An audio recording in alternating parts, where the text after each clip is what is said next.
Hello, and welcome to the Developing Counselor Podcast, a fun and innovative approach on providing and expanding knowledge about the field of mental health while also creating a fun and positive learning adventure. During our show, we'll be discussing a variety of topics and subjects to develop an engaging environment of learning, a sense of wonder, as well as an overall great experience. We're excited to be here today and to have the ability to share our knowledge and wisdom. Our goal is to not only create a better understanding of mental health, but to also help grow our listeners into better overall human beings. As we begin this journey of exploration and envelopment of mental health information, we encourage you to engage with us and consider your own thoughts and ideas as we embark on the voyage of mental health awareness. We hope you enjoy the show, and now let us begin with meeting today's wonderful hosts.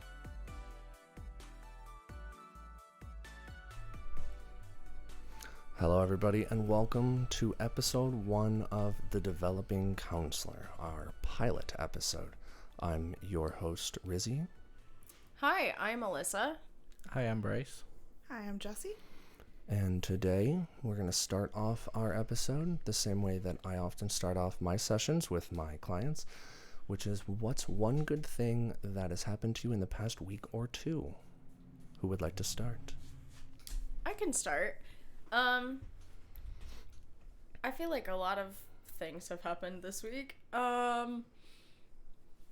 Truthfully, I think one of the more exciting things is after my day job at the university that I work at, I coach cheerleading, and we've really advanced in some of the skills that we are working on, and that's a really nice refresher from day-to-day work. And so seeing them accomplish things and like work on their goals is really exciting, and it makes me feel good as a coach, so that was cool. Good. Awesome. Congrats. Yeah, thanks. They're working hard. I'll go next. Something that's been going pretty good is going to school after my normal day job. It kind of helps me put the things that I'm learning into effect at work little by little. Obviously, I'm not yet a counselor, but I do case management, so being able to incorporate little basic things I kind of like doing. So being able to go there at the end of the day and kind of just decompress and be with people that are working on the same thing I am is nice. Wonderful. Well, I'm a school counselor, and this is the first time I've had a summer off for the current job I have, and I was behind a lot of clerical work that I could have done during the summer, and I finished it, and that felt really good. So now I can actually get to start counseling my students again, even though the school year is like 3 weeks in. That's all right. No time like Wonderful. the present. No, absolutely. For me, my supervisor asked if I would be willing to come on full-time as a clinician at our site. So that's exciting. So now we're trying to transition slowly out of my day job. And I'm probably gonna, because I'm currently Monday, Tuesday, Wednesdays. I want to take on Fridays first because I still have class on Thursdays, and slowly just gain a bigger clientele. My boss at my other job, I told her today through text message that, hey, I'm at the point where I'm going to be starting to transition out, so I wanted to give you my 2.5 months notice and whatnot, and kind of talk a little bit more about it, and I never got a response. So that's going to be an interesting conversation. But like, she's also known for like a 1.5 years when I first started working there that this is just to get me through. I'm not planning on being here for very long, so that'll be interesting. Also, 2.5 months notice is like a decent time frame. Thank you. Look at you being Thank you. Like, you know what I'm saying? More than professional. Well, the only other Absolutely. thing the only downside to that is I'm also going to be giving her a 2.5 weeks notice, because right now I work Thursday mornings, Fridays, Saturdays, and sometimes Sundays. But I'm gonna, like, once I get a clientele base, Fridays are gone, and Fridays are a very big like delivery day for us. So not having a hand there is going to be a problem. But it's a part of life. She has been doing this for quite some time, so she knows what she's doing, and she's always been able to figure it out. It's like, I have confidence. I feel kind of bad because that's one of the most important days, but we don't work weekends. Soon I'm not going to be working weekends, so I can't just take another weekend day off. I'm not going to be able to get clients. So Yeah, that makes sense. it happens. So is there anything from the past week or two that you wish you could have changed or done differently? good question. I wish I would have asked for more help from my other counselors and supervisor. I have this thing where I need to get done myself. I don't want to bother them. They have enough stuff to do. But I wish I would have asked for more help. I brought up to my supervisor the other day. And she's like, why didn't you just ask me? I would have helped you. And I was like, well, it's over. It's done. It's too late. I didn't ask you. And next time I'll remember that. And I probably won't. I'll still do it myself. So I wish I would have asked for help. Can I tell you, I'm actually in the same boat. Yeah. So last week I had a session that went over by roughly an hour because this person needed help, like they needed additional attention. And I missed a session, but I didn't realize I missed a session because halfway through the session that was going over, I realized my clock was dead. Oh no. So I really had I thought I was like doing really well, and I realized I was like 40 minutes into the session where my client was sitting outside, and they were cool about it. They understood, they respected the fact that I was giving someone additional care and I didn't just like yeet them out the door that, hey, you know, 50 minutes later. So that's pretty good. But like I told my supervisor, and she's like, why didn't you tell me? We could just go buy a clock. And I'm like, yeah, I kind of took that like something I need to take care of. Like, I feel like that's something that I should worry about, but like, it's also her practice, and like, she's my supervisor and whatnot. So like, I don't know why I didn't just say something. So like, a lot of this could have probably been avoided. A wristwatch.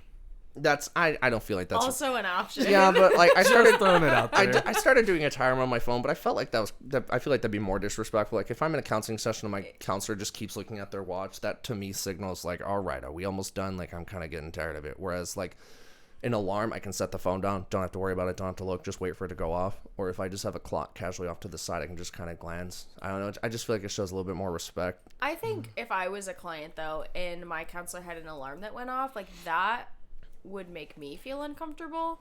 Whereas, you know, it's not unusual to like look down at your wrist, or especially if you don't do the normal thing and you put it on the wrist that you like write notes with, like then it's just there and you can look at it. So this is the alarm. Stop it. I hate that. Yeah, but like it's not like offensive and whatnot. Like if you hear this going off, you're like, oh, okay, well, I guess it's time to end for today. So what's something that we can say to kind of wrap up with the last few minutes left? And I feel like that's just kind of like I feel like it's not like a, you know, I'm not like, oh no, where is it? Like, it's like, it's not something like that, you know, like, we're done. Hate that. I need Exactly, you know what I'm saying? So like, it's something bubbly, something fun, and I feel like it sends a signal, but it still releases the tension that, hey, the session's over, but we had a great conversation today.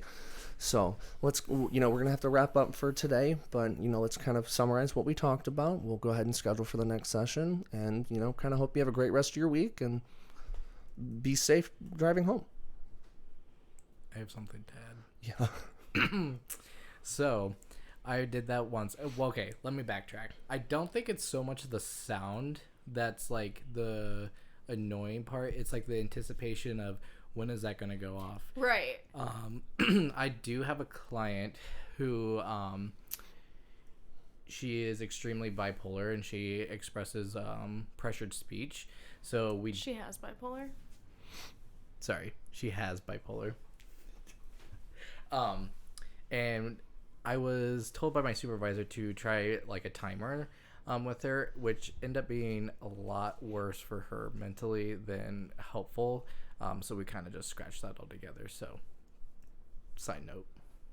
I think it's helpful sometimes with kids to have like increments, and so like every, you know, for the first 10 minutes we're going to talk about something, and like maybe an alarm goes off then, and then like for the next 10 minutes we're going to do something, and maybe an alarm goes off then, and like maybe we play for the next 10 minutes. So like it's helpful for kids, but as an adult, I think especially like with, if you have anxiety, if you experience symptoms of anxiety, like that would put me over the edge. I wouldn't like it.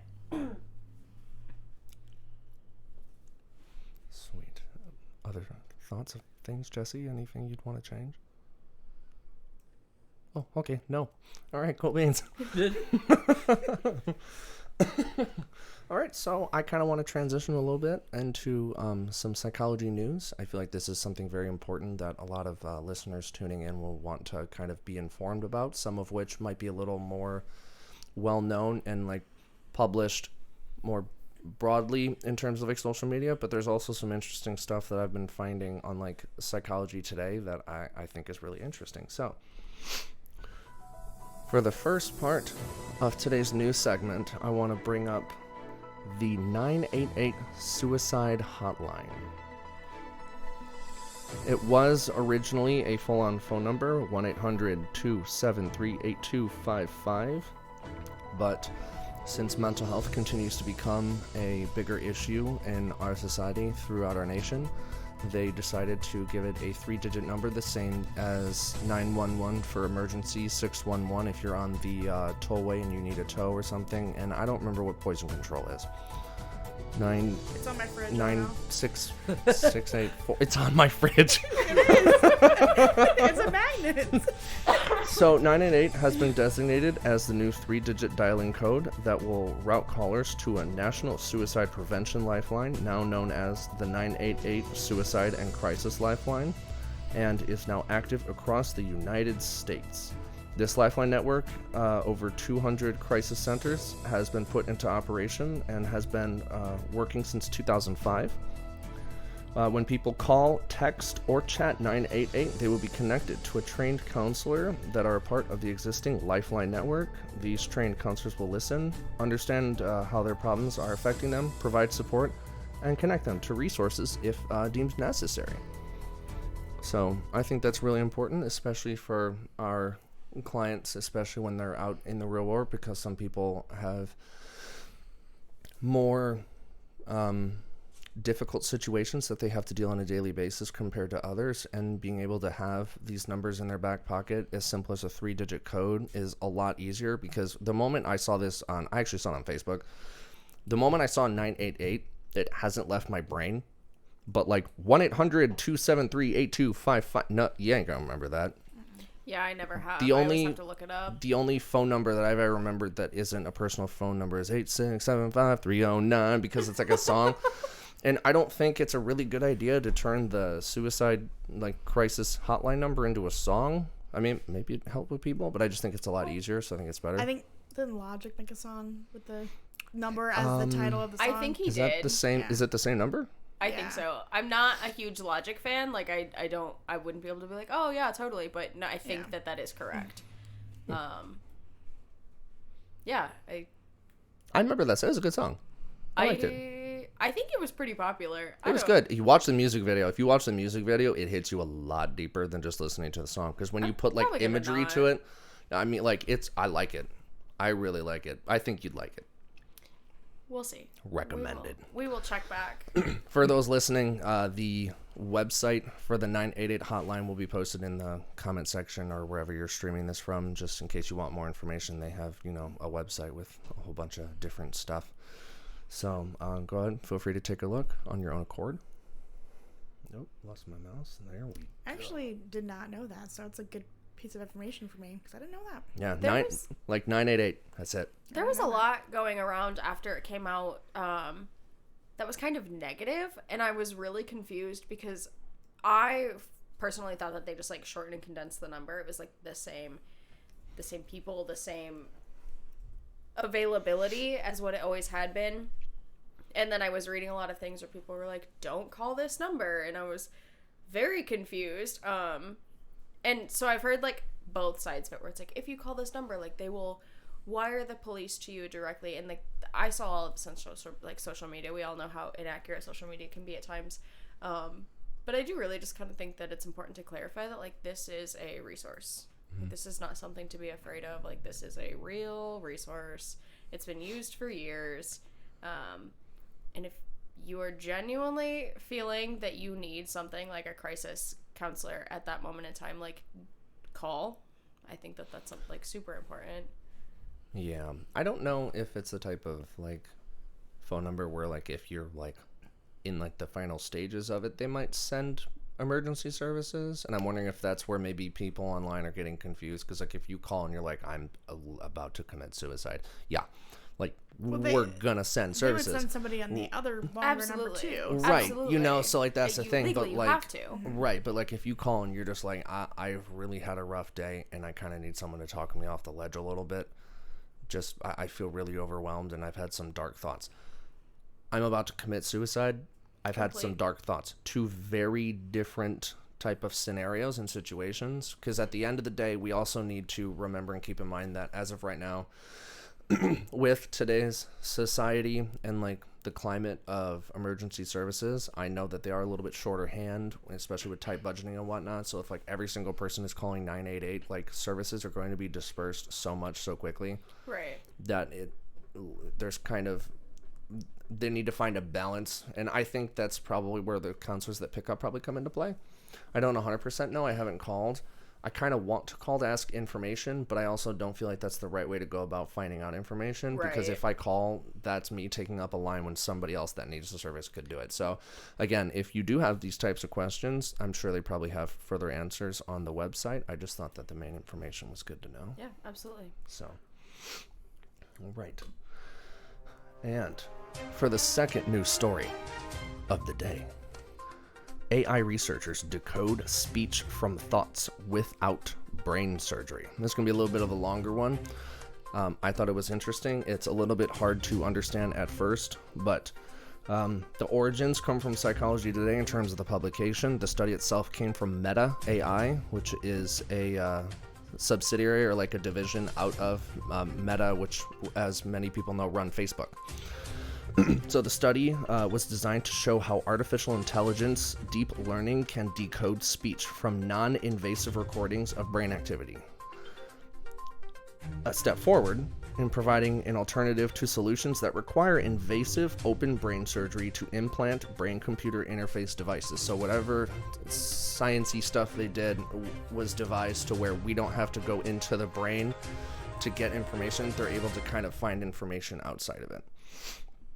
A quote from the article says, and this quote's coming from the researchers, decoding language from brain activity is a long-awaited goal in both healthcare and neuroscience. Major milestones have recently been reached thanks to intracranial devices, subject-specific pipelines trained on invasive brain responses to basic language tasks now start to efficiently decode interpretable features such as letters, words, spectrograms.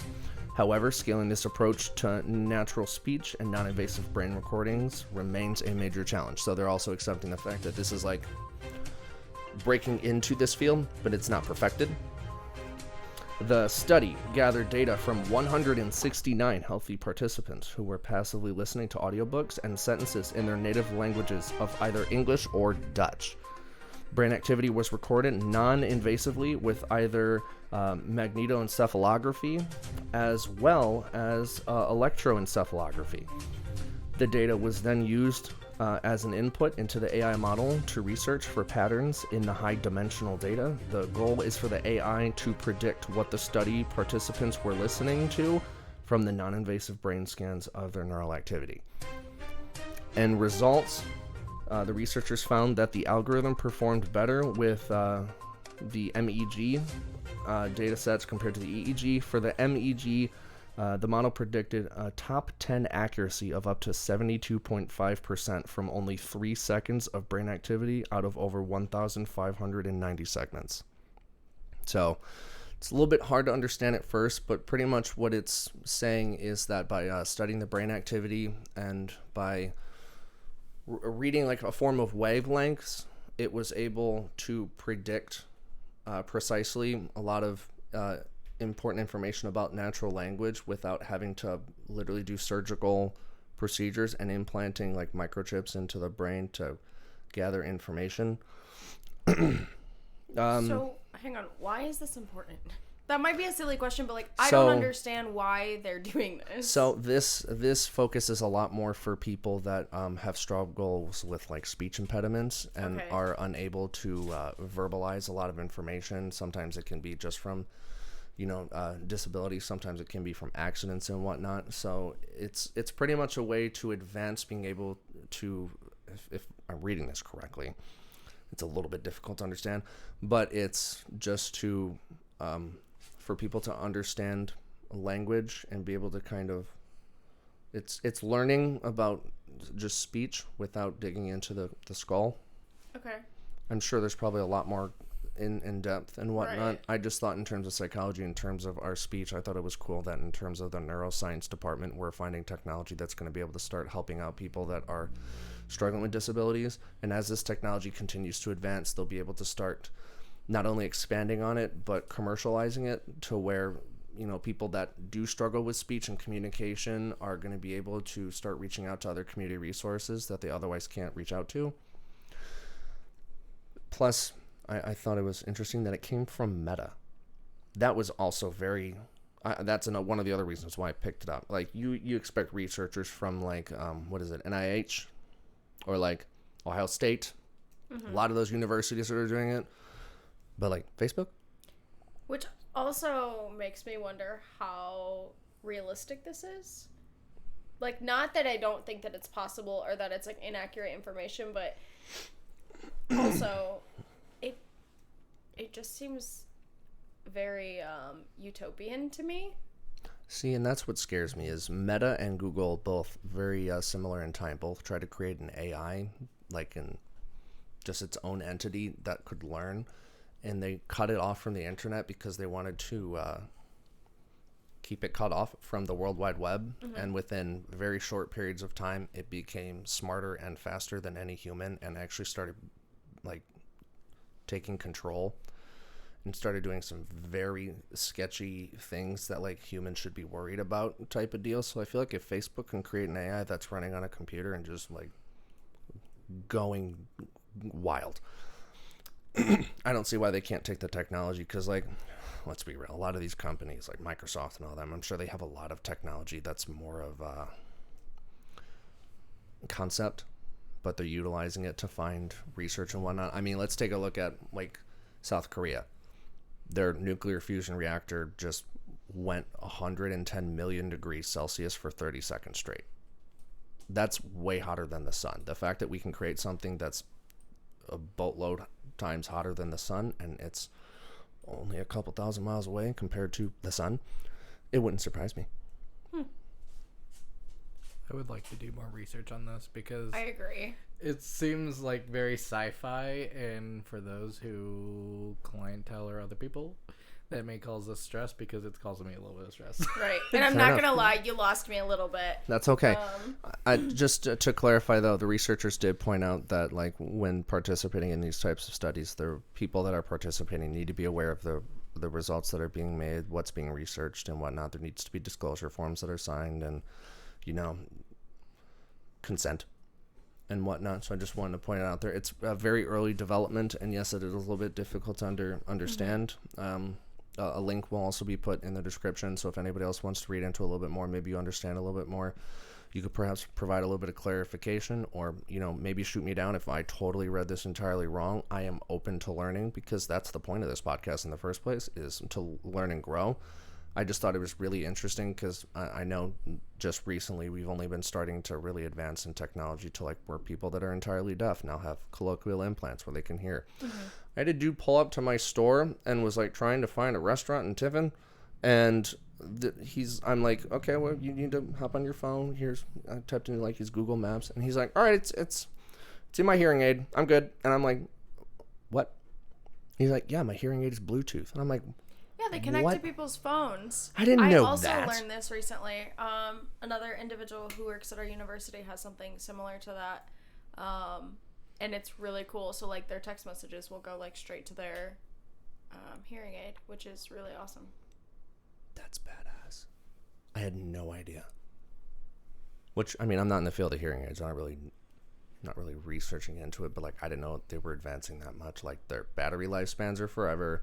They're way more sensitive, so, like, they're more efficient. You can, like, hook up your phone. I'm like, what? I can, like, call my grandma from her earpiece. Like, let's go. Literally. Let's go. Maybe a little messed up. Yeah. I don't know. It's cool, though.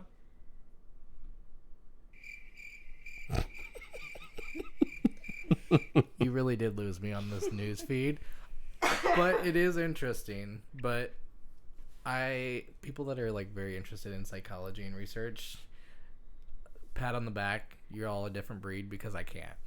I want to be able to sit down, talk to my clients, let's get to the meat and potato things, and just, like, dissect it. where you're like, I want to read all these articles and understand them and write about it. And assessments. No, Or thank you. the act of like putting together a research project and then sending it to IRB and then Right. conducting the research, not for me.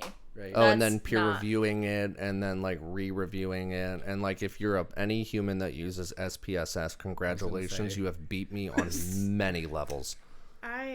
I used to love SPSS, and then Ugh. in my internship at my nonprofit right after I graduated, well, during undergrad, and then after I graduated, I used it for them too, and it's been a couple years since I've used it, but I really, really enjoyed it, and everyone thought I was crazy because they all hated it, and You are. yeah. And at least you're getting like tangible data. That's like the aftermath of conducting a research, but some research projects take literal years. You know what? The problem for me wasn't even the research projects. I did one or two that were very quick. I did one or two that were like weeks at a time in like Right. increments. Semester-long projects. My problem was that the SPSS manual to figure out how to use the program is just as difficult as any instructional manual that comes from IKEA.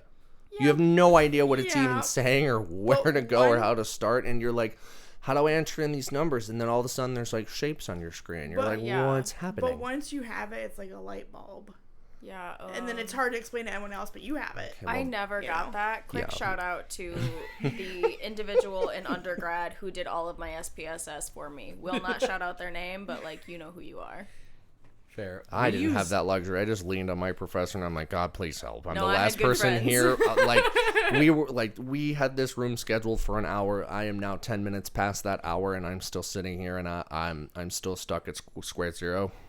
Help me. Yeah, could not be me. Panic. So in our undergrad, we had two different teachers that taught psychology research, and one of them used that program, and the teacher that I had, we used Excel spreadsheet. So Really? like it still worked. It was weird. It still worked, and I still did really good at the conference, but I was like, interesting concept. Also, I don't know how to use Excel spreadsheet. So like, don't know. good for you. I Got don't it.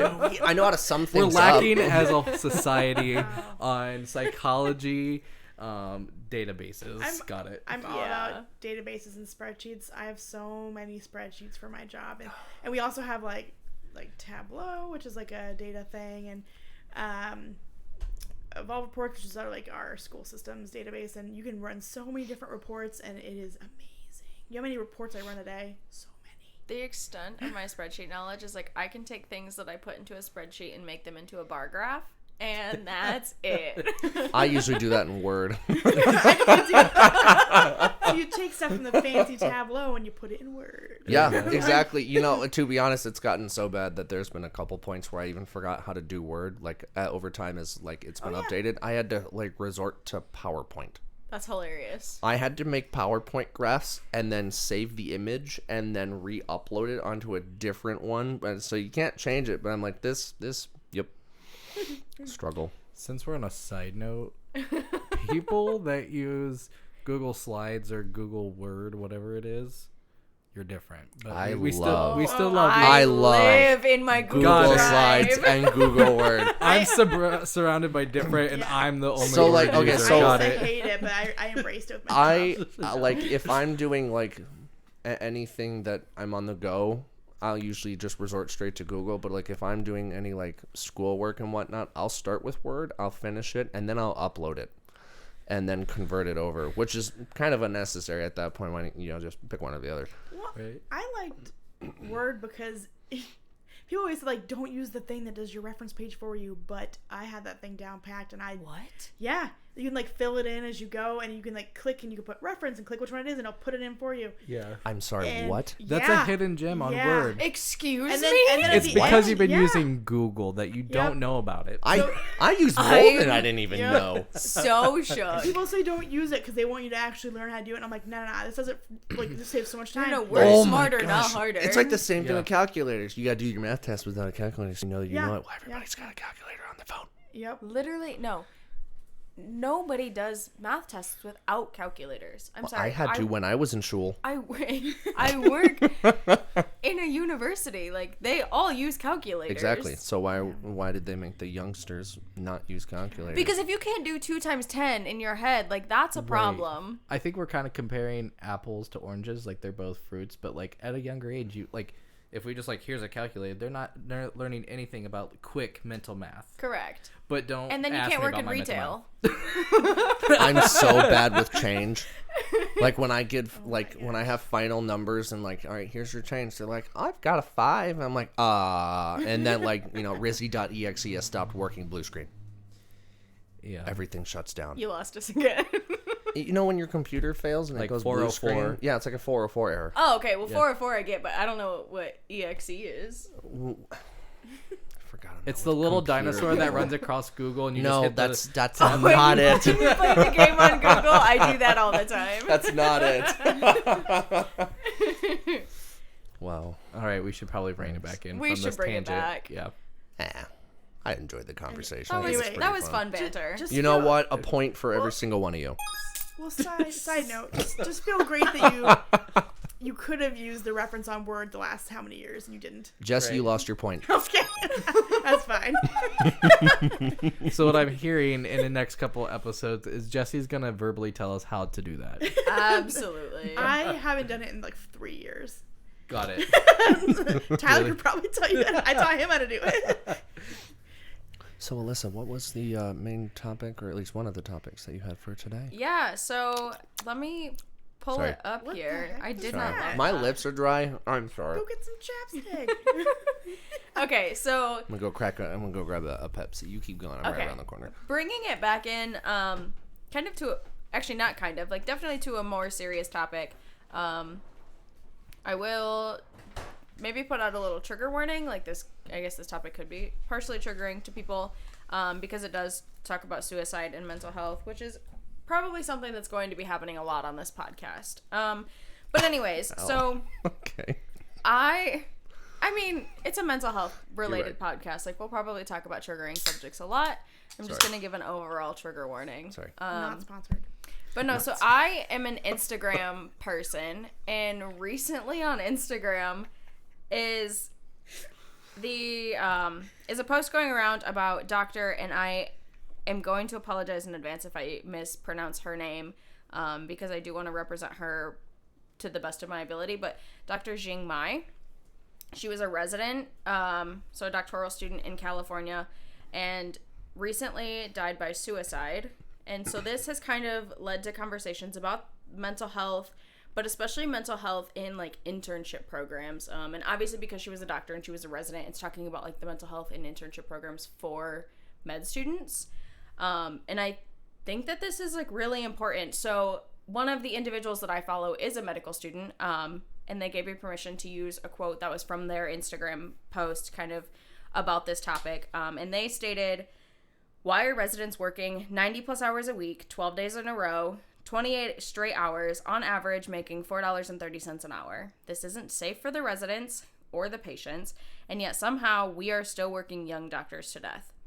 And that is ridiculous. Like, the only knowledge that I have about the internship programs for med students is from Grey's Anatomy. And even then, like, it's not great. But then if we think about even our own internship programs as mental health professionals, like, guys, I was beat during my internship program. I don't know about the rest of you. And Bryce, I know you're not there yet, but I mean, I took on a lot as an intern. So like, I had 2 internships, I was working full time, and I was also a full-time student, and it was a lot. You know, as I was reflecting on my own experience as an intern, I was thinking about how I felt my like personal and close relationships kind of like slipping through the cracks because I didn't have time to focus on them. I felt like my own self-worth and my own self-confidence like decreasing daily because I wasn't able to spend time taking care of myself. And then, you know, I was just thinking now as I was reflecting on this, like how much worse it really could have been. So some of the other facts that I have in relation to med students specifically comes from the American Medical Women's Association. And I got this off of their Instagram page as well. It's AMWA Doctors, if you wanted to look it up. But one of the things they said is that 1 in 10 medical students have had suicidal ideation. And then they further say that 1 doctor dies by suicide each day in the United States. We have the highest suicide rate of any profession, even among the military. Medical students are 3 times more likely to die by suicide than their peers in other fields. I guess, like, that's a problem. And I'm wondering, I have 2 thoughts. So my first thought or statement is, like, even this, if it isn't you that's going through, like, the internship process, whatever, you know, like, those people do slip away. Like you're saying, you kind of fell through the cracks. Check in on your people if you haven't heard from them. Yeah. It means a lot. I didn't, even in my undergrad, I didn't get to experience the internship thing because they just hired me. So, like, thankful-ish that I didn't get to experience that. But my second thought is, I'm wondering, like, with the med students, like, I'm sure clients that they're seeing or patients are at some point trauma dumping on them as well, where, like, we kind of learn how to filter that. Yeah. And maybe they don't as much because they're more focused on the physical health of the aspect. Right. I think, it's important, like, as counseling students, like, we have all of the resources in our back pocket. We know exactly where we need to go. We have the coping mechanisms that we can do, even in 10 minutes of spare time. Are we providing that for interns of other fields, whether it's, like, doctors or vets or, you know, really anybody in a helping field, but anybody who has to go through an internship process? You know, and I'm sure there are other professions as well, but I think that this is a really important one to kind of touch on. No, I agree. I haven't necessarily been in the same boat as, like, those particular thoughts, and I know a lot of people have been in those same boats, but I do know that by being in internship and also working in order just to cover my bills, like, I know I've, like, skimmed over the line of burnout. Yeah. More absolutely. than I even care to admit. And, like, there's been points where I questioned whether or not I was, like, in a good enough position where I could provide proper care to my clients. I did, you know, a lot of self-care. I talked to some people. I was able to relieve a lot of the thoughts that were going on in my head. And, you know, everybody's lives go up and down. Sometimes more stuff's going on than not. So, like, you know, I learned to work through it. But there's been definitely a couple points where I'm like, do I need to cut back and extend a semester? Like, am I even going to finish? Like, you know, those thoughts, they kind of run through your head because, you know, not only do you want to finish school, you've gone in this far in terms of investment, but, like, at the same time, if you don't pay your bills where you live, Right. you don't get to live there. Yeah. And if you don't get to live there, where do you go? And I think that's where the internship kind of misses the societal aspect of, like, real life with it, you know. Even people that are in my cohort now, you know, they only go to school.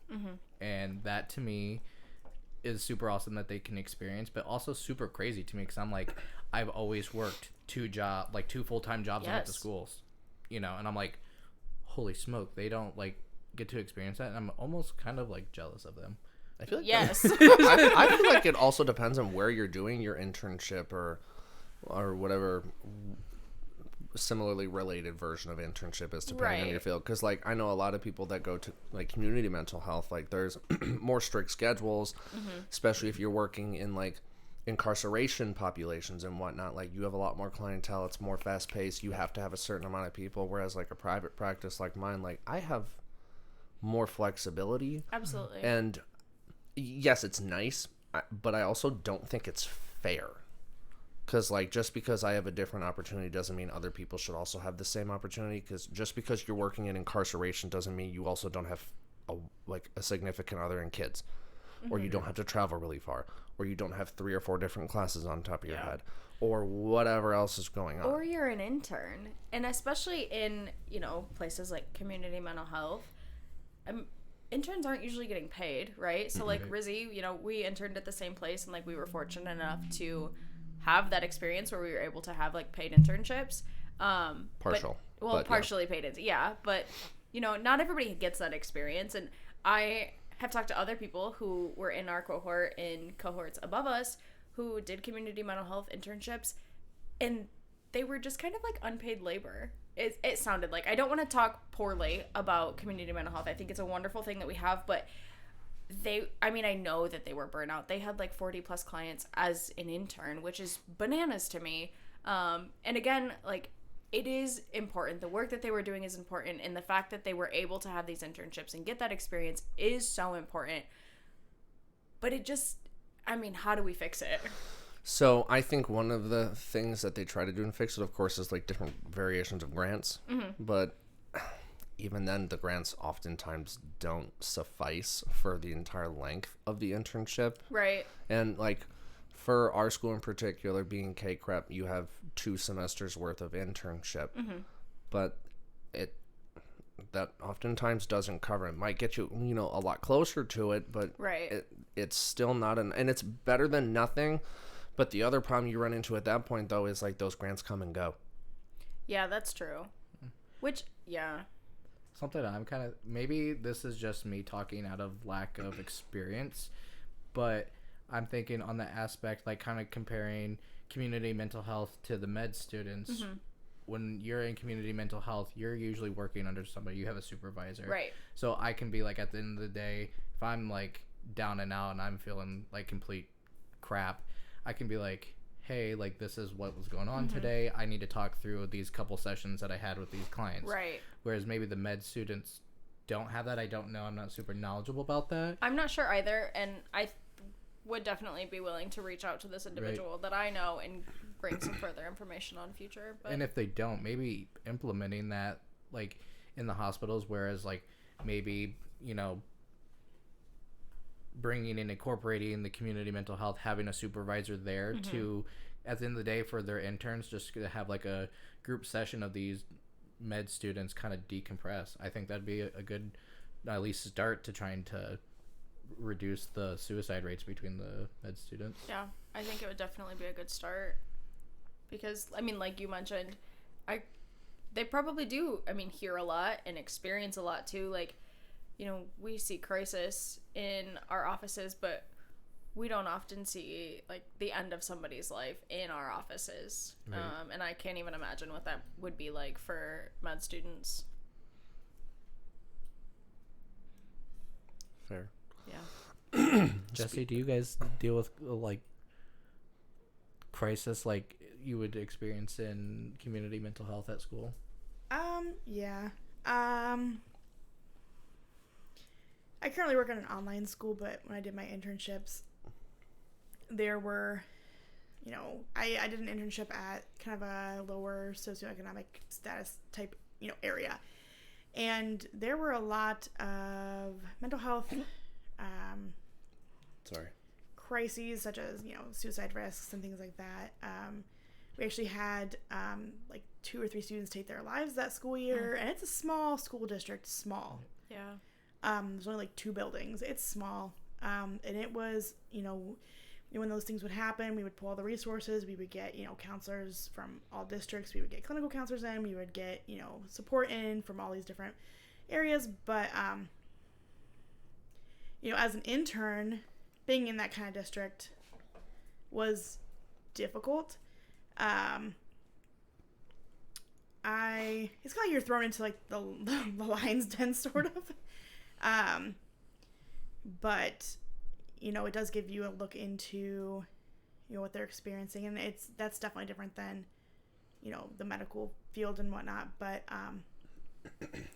maybe they're experiencing more of it kind of blanketed mental health struggles, but for mine I got to see it like right there, and not sure where I'm going with that right now because I think I kind of went off on like a little. That's okay. I love it. I did want to talk about how we talked about the burnout of mental health or medical students. I keep saying mental health and medical interchangeably. I think it applies on both sides. Yeah. I think we're kind of interchanging. Yeah, because we talk about what we know. Right. Yeah, and my first internship I did was not in that district. And it did not go well, and I had a lot of burnout, and I had to leave that internship site, and I thought my school career, my future school counseling career, I thought I was done. Oh, no. I really did. I had so much burnout that I couldn't get up in the morning. I not necessarily like a suicide risk, but I didn't want to do anything anymore. Like dropout risk? Dropout. go live in a forest, So become a hermit. How did you combat that, right? Because as a student, like, that's a really tough thing to come to terms with. So, like, how did you get through that? How did you combat those feelings and those symptoms? So I spoke with my the school counseling supervisor for my internship class, and I spoke with the my academic advisor at the time for grad school, and they kind of talked me through it. And I talked through what I was experiencing and how the site wasn't working for those needs, and why I burn out. And it was partially social, partially academic, and those experiences together. And we just found a way for me to find a better internship site, as well as some strategies for myself. So I ended up I was living at my mom's house at the time, and there were just a lot of things going on, and so I thought it would be best a few months later that I move out on my own, and that actually ended up being a more positive thing for myself. And I still helped out at home and everything, but just being on my own, that helped a lot with the burnout. Right. 'Cause I felt like I could finally be an individual, Self-care. independent. Yeah. It's a lot of self-care and Absolutely. independence. When you're taking care of everybody else at your internship and at your house, and you just don't feel like you can take care of yourself, which is what happened. Yeah. So I just found the internship site that had all of these suicide rates and stuff. That's where I went, but that's where I felt that I could do the most good. So I felt better at that internship site, and I had less burnout there. Actually, I was really sad when I had to leave it. I was there from the end of the first semester, the end of the fall semester, up until the middle of the next summer, and I was really sad to leave. So basically I found support, and I just found a better site for myself, which with medical students, you can't just go and find a better site for yourself. Sometimes you're where you are, where you're assigned. Right. That might be a little difficult, but just a lot of support and changing things around I didn't think could be changed. The other thing, too, that I noticed in an internship is that oftentimes when you're at a school that's been doing this for a while, they have a really long list of internship sites, right? Yeah. Sometimes you might even find new ones. And sometimes it can be difficult for students because they're, hovering over the line of burnout or, dropout and whatnot. And then you become so stressed and overwhelmed, you start graying the lines between this is too much for me and versus this site is practicing unethically and I'm being given too much. Yeah. Because sometimes, sites will, working at some community mental health agencies and having 40 clients, wow, that's a lot. A lot for an intern. Exactly. Granted, you gonna get your hours quick. But, is it the most effective way of getting your hours, and are you really learning the most? I don't know. I think it never really changes. I said, I didn't get to experience the internship, but when I first started at my job, they have a thing called PCS, or productivity, and that's just an amount of hours that you need to meet, and that you do work up from it. So in the first 6 months, but after that 6 months grace period, you're expected to meet 92 consecutively every single month. I also have 120 clients, so That's so many. there is so many, and sometimes I don't make the productivity. It's a conversation that I get to have with my supervisor that I really don't want to, but also I know myself and what I'm capable of, and I don't want to burn myself out because I know I have so much to give to my clients. Right. So it's a very balance, and I'm also very much I want to give quality care over the quantity of the numbers, and if I get fired for that, that's okay. Yeah. I'm okay with that. And so for me personally, I knew going into internship that a community mental health setting was not going to work for me. Right. That's also how I felt. That's not how my brain works. It's not how I am productive as a person. So then I did university and I did private practice. And it worked for me, but it didn't. I think at that point then, I think, and you can correct me if I'm wrong, community mental health, you have hours set, you go in at 8, you leave at 5 or whatever. But then, for private practice, I would go in at whatever time in the morning that worked for my clients, and I would leave at whatever time at night that I would leave, that worked for my clients. And so, you know, there are pros and cons to both. Like, and I think it would be the same thing for a school. Like, you have set hours, but that doesn't mean that you're leaving your work when you leave work. And so I think that overall, we're probably doing it a lot to ourselves too. But there needs to be something, or we need to try and implement something that can change for internships across the board. You know, I think for everybody from med students to welders to you know, mental health. I just think that the idea of an internship, and especially an unpaid internship, is crazy. I think it kind of just like really just diving in head first is like looking at it from a societal standpoint and the expectations that they have for us, because society has such pressure, like you need to work, you have to get a job, you have to meet this and you have to meet that, where we've kind of lost like things that make us do better, like family time, alone time, self-care time, vacation time, because Lord knows I don't have enough of it. Like all those things, garbage. They want you there Monday through Sunday, 9 a.m. to 9 p.m. and I want you doing it every day. Like, that's how I feel. Yeah. You're kind of just stuck in the wheel. And it's almost unfortunate. Sorry, I think I cut you off. But it's almost unfortunate too, because I think that the people who are, you know, show up and they are at work from, you know, 8 to 5, but then go home and do additional things, or like then take on additional work, or, you know, are doing the extra, or like they're not rewarded for that. It's just kind of expected. And then at what point do we stop? Like, you know, I think accountability is something that's talked about a lot in workplaces, but also like, at what point do we stop? Right. I think the current school I work for, they're really great about reminding you, like, hey, use your vacation hours. Like, hey, you have, you know, you get 20 a year, use them.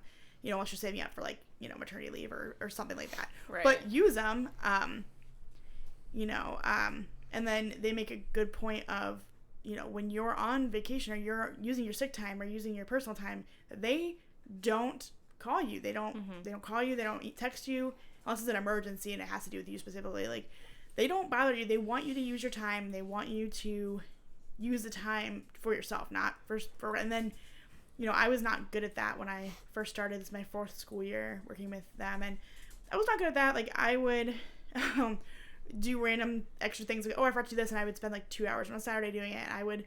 And then you know, I would get overwhelmed, or something would be left on a Friday and I needed to get it done, or you know, it's 4:00, but I still need to get this done, so I kept doing it. You know, or oh no, I have a vacation day tomorrow. I have to get this done after work. You know, I had a teacher, one of the middle school teachers, you know, talk to me, and she's like, don't do that to yourself. You're gonna burn yourself out. You're not gonna wanna, you're not gonna be productive to anybody or yourself if you just keep pushing yourself that hard and not giving yourself time to, you know, build that energy back up. That's what I like about having a site that's 40 minutes away. When I leave, that's it. I'm done. Weekend hits. See y'all on Monday. And, you know, it's a little bit different for you because your work is at home. Yeah. So it's a little bit harder to leave. To shut the... I shut the laptop. There's some dogs. There are dogs outside. Minds. But yeah, like... The dogs are not sponsored. But I shut the laptop, and then sometimes I'm like, I forgot to do this. And I'm like, right. I can't. So then I wait and do it on Monday or do it the next day. Yeah. But it's a little more difficult when your laptop and your work file cabinet's right there. You know, right. It's a little more difficult. So. You know what you should do is you should get one of those locks that has a timer. And then as soon as the weekend hits, it's like 5 o'clock, it locks and you cannot like the ones people have for their cell phones at night? Yeah. Okay. You know, get one of those and like, oh, man, I really need to work on it. Oh, well, damn, I can't. It's not going to let me until 8 a.m. Monday morning. Cool. See ya then. I'm going to go outside, have me a martini, and I'm going to soak up the rays, assuming it's not snow or raining. I think about that a lot. Like martinis? No, not martini. Well, sometimes. I think about mimosas. Sometimes, but no, like during my workday, I have my phone on a work setting, so I only get notifications from like my immediate family and my email, and then like other things that are pertaining to work. But then when I'm at home or I'm during the weekend, I don't have a reverse setting where like I don't get my emails to pop up and I don't get things. So literally like work can always contact me, but my personal life can't. And I think that that's a really interesting thing, but am I going to fix it? Probably not. I'm going to look at it every day and be like, oh, I should do something about that. But I'm still going to answer an email on a Saturday. See, yeah, you know what? I've answered an email or two on a Saturday, but it was only hey, I'm puking. Can I reschedule? And then I'll be like, yes, I'll reach out to you later this week. And that's Send. not bad. You Yeah, know what I'm like, saying? that's- Like, it's nice and quick. I feel like that's a good boundary to have. Like, you're still, you know, yeah, like, don't worry about coming in Monday, but you're not like, let's talk about the puking. Right, you know what I'm saying? Like, No. and like I set those boundaries with my clients. Like, if you need to like reach out to me like later in the evenings, Monday through Friday, that's fine. But like, you know, 8 a.m. Monday morning hits, you can reach out to me until like 5 o'clock on Fridays. No, not at like 2 in the morning. But I'm Right. I'm not here for immediate response. But if you happen to be shooting me an email at 2 in the morning, I'm gonna see it that next day. But as soon as the weekend hits, I'm not guaranteeing I'm gonna browse and take a look, because like I have my own things I want to do, like soaking up the sunlight outside and drinking my mimosa, assuming it's not snowing or raining. And I think, like, on the aspect of, like, private practice versus, like, community mental health, at the end of the day, we have to remember that both of those are businesses. Yes. Not mine, excuse me. Community mental health is more of a bigger business where there's a lot more CEOs. There's a lot more hands in the cookie jar. Absolutely. Whereas the private practice is usually one or a couple people, so they can be more lenient, where it's like community mental health, they're jumping down your throat. You have to get this. You have to do that. You have to make sure you got this done and that done. So, like, they're both stressful. I'm not going to discount that, but I Right. feel like the community mental health is kind of like there's eyes watching you from every direction, all hours of the day, even on Saturdays and Sundays. Different kind Yeah. it's like a I different feel kind of like- stress. Yeah. I feel like school counseling is somewhere in between. Right. Because if you're in a public school, you have ODE breathing down your back, you know. Right. Yeah. So and your yearly evaluation and everything. So I feel like it's somewhere in the middle. Right. And I would say, like, university counseling honestly was a breath of fresh air. And I don't know if it's the same at every university, but the one that I was, like, fortunate enough to internship at, or do my internship at, was amazing. Like, we didn't have to get a certain number of productivity hours, like, and for the amount of clients that we had at the time that I was an intern, like, we had enough counselors that we weren't overworked. It wasn't, I didn't see a lot of crisis. Like, it was just, I don't know, it was wonderful. I loved it. I felt like everyone was really supportive. Like I said, I have no idea if it's like that at every university, and I know that some universities put a cap on how many times students can go see services, whereas like ours is not like that. But I have said over and over and over again, like, if a position opened up at a university, I would take it in a heartbeat, because it was just the best of both worlds. Can I ask a question about university counseling? Yeah. I've never looked at it in depth. Well, does it work similarly to like private practice, where like they charge you tuition per session, or like insurance, or it's No, free? it's free. When I was in undergrad, which is the same university that you work at, but Right. we'll keep it. You know, I went to counseling unlimited, you know, once a week for Yeah. like 2 school years, and it never got billed to me. It never nothing. See, and I question that because I went to the same one as well. We're all very familiar with each other, and I went Fun for like fact, 8 we months. all go to the same university. Pretty much, yeah.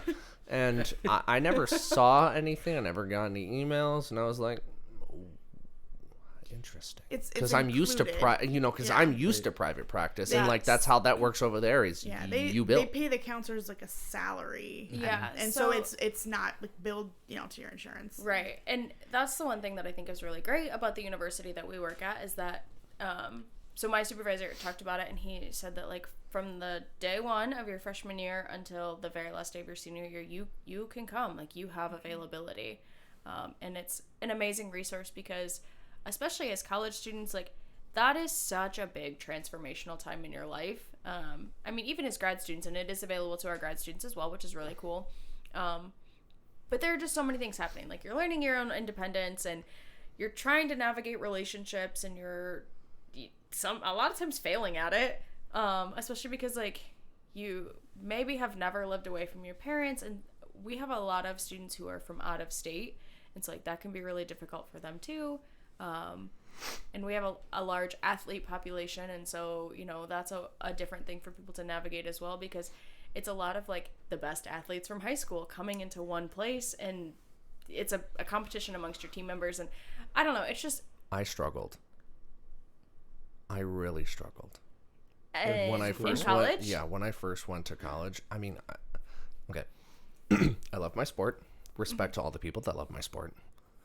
Golf is not a big sport. I did not Stop know smiling. I can see you laughing over there. You golfed. Yeah, and it was, you know, that was the thing. It's because like I'm passionate about my sport, but like I'm also a very social person, and I do it for the enjoyment. And like when I first showed up, I went to one practice, and everybody was so like particular and like sport focused to the point where they were getting like aggressive and like competitive beyond what I felt was attractive for the team. I dropped out. But the problem is because I was starting at university with a sport, I moved in early. Oh yeah. So I only moved in with the other athletes. Yep. So I'm moving into my dorm, a small little room that's the size of a glorified closet with no air conditioning. I'm trying to move all my stuff in, and there's just giant, burly, shirtless humans just like wandering the halls, and I'm like, I don't know what a football's made out of. And all of you guys are just having these, and like they're literally playing their sports in the hallways. Like they're throwing footballs, they're kicking their soccer balls, and they're like talking amongst themselves, doing their things. And I'm like, I don't know what to do. I'm going to sit here and just wait until one of them approaches me. A couple people came by and said hello that lived on the floor. They were really nice. So it kind of warmed it up a little bit. Yeah. I definitely did not improve my social life with them, especially after attempting to put an iPad into a microwave, an aerosol can into a microwave, and I also smelled up the entire building by putting a granola bar into my microwave, because in my head, when you take peanuts, like a peanut granola bar, if you put it in the microwave, it gets hot and will melt and turn into peanut butter. No, it burns and turns into white smoke that smells utterly atrocious. So you were the reason the fire alarms were going off? No, the fire alarms never went off for us, but like, again, I'm not small. I'm like 6'2", 6'3", but I'm not bulky. You could punch me and I'm gonna cry. And I have these very like large, muscular humans walking into the dorm, and all I hear is, I'm going to murder whoever smelled up this building. It smells People are swearing left and right. Like, some people are even like doing low-key investigations trying to figure out where the stench is coming from. I mean, that's so I like run into my room, lock the door, take the aerosol spray. I'm spraying it around the corners of the door and go on the outside, do it again there, and I just unload this can inside my room, and then I just sat there and waited for my roommate to get back. He's like, why does it smell like death in the dorm, and why does it smell even worse in here? And I'm like, I have no idea what you're talking about, but I know I don't have friends anymore. So you struggled going to college. And yeah. I mean, but it's a fun story now. It's kind of like between haha funny and haha trauma. True. It's not that Kinda. funny, but like, yes, it is. To be honest, the only reason why I made friends is because my roommate decided to join a Greek organization on campus, and he's like, you should join. And in my head, I'm like, well, I don't have any friends. Maybe this would be a good way to make friends. Yeah. So then I went, and now I have a very obnoxious group of really close friends that I can call at any time, go get a drink with, and be able to rely on when I need it. So I then had people to eat lunch, breakfast, and dinner with, which made me feel a lot better. You know what? I'm probably more on the lines of trauma, because this was a problem when I was in like grade schools. Like, I always struggled to find like a table for lunch because nobody wanted to be my friend. So like I always had to just go with the outcast table and just try to make friends. Half of them hated me. I think I triggered half of them hating me. I tried a little too hard, which I take credit for. It's fine. Side note, But it was a struggle. counselors social workers, whatever you may be, it's okay to go to counseling. I should have saw a Yes. counselor when I This was in one- grade school. Should definitely go. 'cause Why it did I not sounds go like see you a need- counselor in grade school? It sounds like you need to unpack some things. Which is Absolutely. I was gonna be like, are we trauma dumping right now? Yeah. Like, let's dive, I guess. But no, yeah, please go to counseling. Yes, please do.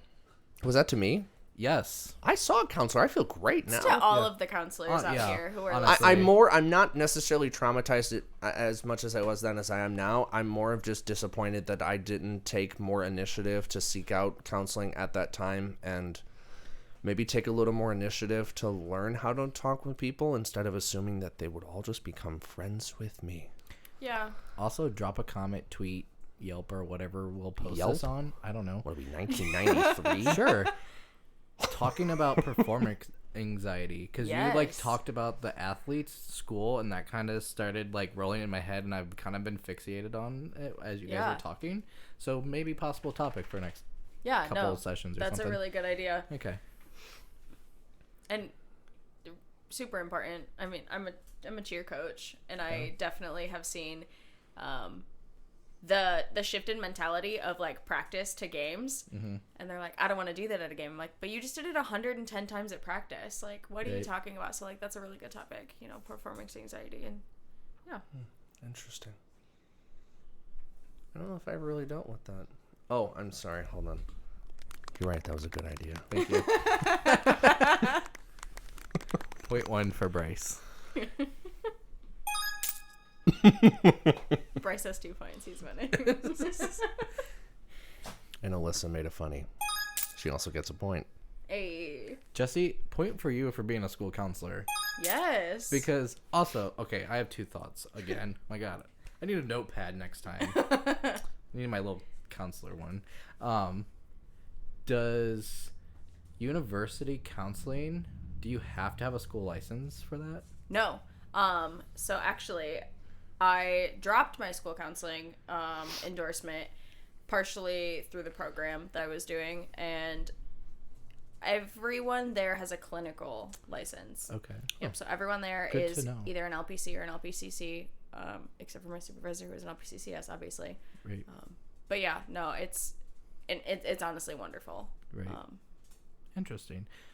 Also, my second thought, if anybody's listening, if you're an LPC or an LSW or any form of that, let me know why you chose which license. Yeah. Because everybody seems so biased, and I do love to hear it. I do But, like, too. I was like, why do I want to be an LPC? Because everybody and their brother had told me LPC, but why not LSW? Which is People that so tell me interesting. psychologist. No, I have heard the opposite. I've heard to do LSW over LPC, and I was like, Yes. I So- started my program 2 years ago. So, I actually sort of have an answer for that. A large percentage of the reason to go for your social work licensures, whichever variant you do, is mainly because there's like a wider range of availability in terms of where you can practice. So not only can you do a lot of similar stuff that counselors can do, you can also get Medicare besides Medicaid, which counselors should be able to do both. But you know, that's the thing, you can work inside of like mental health divisions in hospitals. You Yeah. can work at schools. There's just more Yeah, positions there are a lot open. of schools that have like a school social worker, and you can just have LSW for that. Right. I think so this would be a really good like full topic. I think that we could do a Right. really good deep dive into like psychiatry versus psychology versus LSW Right. versus I agree. I love to LPC. hear it because everybody's Yeah. like so like they've never been like I once was starting to get my LPC and then got LSW. They're like I'm a diehard LSW Yes. and this is why, you know, I'm team LSW, you LPCs are losers. And I'm like but I need like stone cold facts of why. Yeah, right. Like I Right. need to know why. Should I transfer to LSW, different program, why I'm early, or what's the MO here? Yeah. Right. No, that's a really good thing. I would love to hear other people's responses on that. That'd be I great. agree. I agree. Oops. All right. Well, thank you everybody for tuning in. I want to thank my hosts for joining with me today. I thought this was a really great conversation. We hope you enjoyed this first episode, our pilot episode. There will be some changes that kind of come over time as we continue to not only hone our skills, but kind of, sculpt out the way we kind of want this podcast to go. I definitely felt that there was a lot of education today, a lot of great ideas that were thrown around. Again, thank you guys for joining me today, my lovely hosts. And any final thoughts that we want to throw out there? Nope. Thanks for having me. Yeah, no, I think that this was great, a great first run, and I'm excited to continue into the future. So Sweet. we Alrighty. will LP see you later. Oh, I forgot about that. Or is it LSW later? No, definitely okay. not. Okay. Sorry. I was trying to incorporate everybody, all inclusive. -1 Bryce because it wasn't good. You lost your point. Darn. And the winner was Jessie. Yay! Oh, She's a school I I'm counselor. so sorry. That I was said the least. that was the wrong. Hold on, that was the wrong sound. Wait. There you go. I said the least. And you crushed it. Alrighty, see y'all in episode 2. Bye. Bye.